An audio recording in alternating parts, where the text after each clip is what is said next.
Social city prime news चुनाव विकास और समीकरण में आपका स्वागत है। मैं हूं मनीष उपाध्याय। आज हम लोग हैं मोतिहारी में, नगर निगम मोतिहारी में, और हमारे साथ है यहाँ से स्थानीय चैंबर ऑफ कॉमर्स मोतिहारी के अध्यक्ष संजय जायसवाल जी। आपका बहुत बहुत स्वागत है हमारे चैनल पे। सर, आपसे हम जानना चाहेंगे, बिहार सरकार ने एक बहुत ही ऐतिहासिक फैसला लिया है कि मोतिहारी में मेयर और उप मेयर जनता डायरेक्ट चुनेगी, डायरेक्ट तय करेगी। इसको किस रूप में देखते हैं? ये बिहार सरकार की बहुत अच्छी पहल है। पहले जिस तरह से हॉर्स ट्रेडिंग हुआ करता था उस पर पूरा से लगाम लग गया।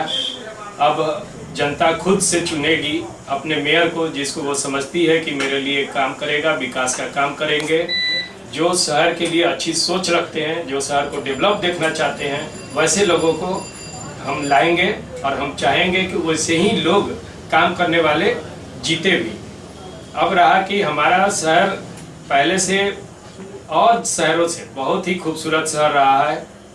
जैसे हम लोग बेतिया, रक्सौल, मुजफ्फरपुर, भागलपुर कई शहर देख रहे हैं। पटना के बाद ऐसे भी क्षेत्रफल के हिसाब से चंपारण जो है सबसे बड़ा शहर है, सबसे बड़ा एरिया वाइज में सबसे बड़ा जगह है। लेकिन हम लोगों में कमी एक ही है कि सही सोच वाले लोग आज तक प्रतिनिधित्व नहीं किए हैं। जो भी चेयरमैन चुन के आए उन्होंने कुछ काम किया, लेकिन जो हम लोग, जो यहाँ की जनता चाहती है उस हिसाब से काम नहीं हुआ। अभी क्या है कि सड़कें हमारी यहाँ चौड़ी है, मगर बिजली के पोल बीच में लगे हुए हैं, जिसको सही से जगह जगह लगा दिया जाए तो यहाँ जाम की भी समस्या खत्म हो जाएगी। रेलवे स्टेशन यहाँ काफ़ी सुंदर बन गया है। उसके अलावा हमारे यहाँ गांधी मैदान है, एक बड़ा सा ऑडिटोरियम बन रहा है। मोती झील जो शहर के बीचों बीच है, जो शहर को दो भाग में बांटती है, काफ़ी सुंदर है, मगर उस पर मोती झील पर अभी तक ध्यान नहीं गया है। उस पर ध्यान देने की काफ़ी आवश्यकता है। और चारों तरफ अगर रिंग रोड बन जाए तो पर्यटन की दृष्टिकोण से अगर देखिएगा तो पूरे बिहार से लोग, देश के और जगहों से लोग यहाँ नौका विहार करने मोतिहारी आएंगे और मोती झील का लुत्फ लेंगे। यहाँ टूरिज्म बढ़ेगा, होटल इंडस्ट्री बढ़ेगा, बिजनेस बढ़ेगा। हम लोग बिजनेस कम्युनिटी से आते हैं तो हम लोग चाहते हैं कि बिजनेस बढ़े, और बिजनेस बढ़ाने का एक तरीका ये भी है कि टूरिज्म पर ध्यान दिया जाए। नगर निगम के माध्यम से अभी होली का वक्त चल रहा है, होली का मौसम चल रहा है, और होली में सभी लोग अपने अपने फंक्शन को सेलिब्रेट करने में और उसका इंतजाम करने में, व्यवस्था करने में लगे हैं। इस वक्त नगर निगम के तरफ से जो है डुगडुगी पीट कर और लोगों से टैक्स वसूला जा रहा है, तो इसको किस रूप में देखते हैं? टैक्स की बात तो मान लीजिए कि अगर नगर निगम का कोई कर है तो आदमी को, चाहे वो व्यवसायी हो या घर वाले हो, सबको देना चाहिए। अगर हम कर नहीं देते हैं और चाहते हैं कि हमको बिना कोई पैसा दिए सब चीज़ हासिल हो जाए, साफ सुथरा रहे, बिजली जले, हर चीज़ हो जाए, रोड बन जाए, ये संभव नहीं है। नहीं तो मान लीजिए कि काम करने के लिए तो नगर निगम के पास पूरा सालों साल समय बचता है, लेकिन मार्च के महीने में मान लीजिए कि 15 दिन और बचा हुआ है मार्च, और होली के वक्त में ही, होली से पहले ही लोगों को डिस्टर्ब क्यों किया जा रहा है? होली से पहले की बात नहीं है। उनका भी एक लक्ष्य है कि एक साल का एक टारगेट होता है कि इतना टैक्स वसूली हो जाना चाहिए।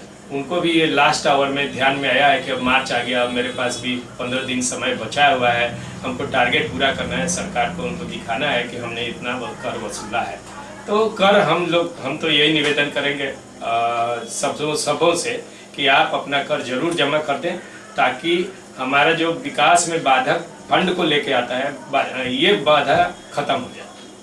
मोतिहारी का मेयर कैसा हो, कैसे देखना चाहिए? बिल्कुल ऊर्जावान हो।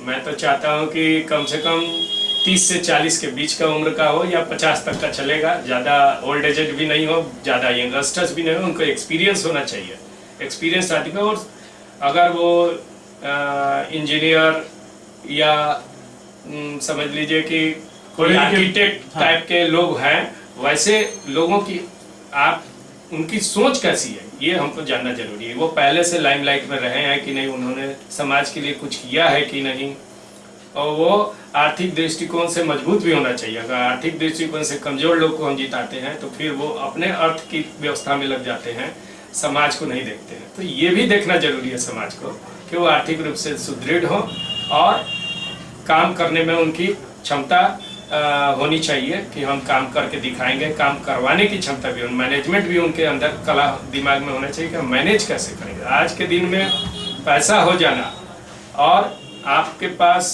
साधन हो जाना उतना मायने नहीं रखता है जितना मायने रखता है कि आप मैनेज कैसे करते हैं। अगर हमको 100 मजदूर को लेके मैनेज करना है और हमारे पास किसी दिन 20 मजदूर नहीं आए तो 80 मजदूर से हम 100 का काम कैसे कराएंगे, ये भी एक मैनेजमेंट, एक कला है।